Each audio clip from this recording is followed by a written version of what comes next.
subira ikiingia, hakuna litakaloshinda.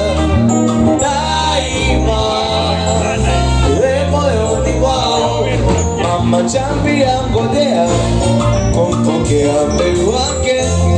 Hicho nalichotazamia Waweru kumfanyia mama Helena, anajua mbegu amekwisha amua.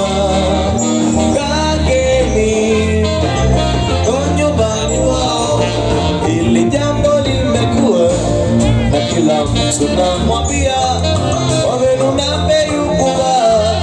Pete za masikizano ni alama ya msingi, wapate ishi kwa mapenzi daima.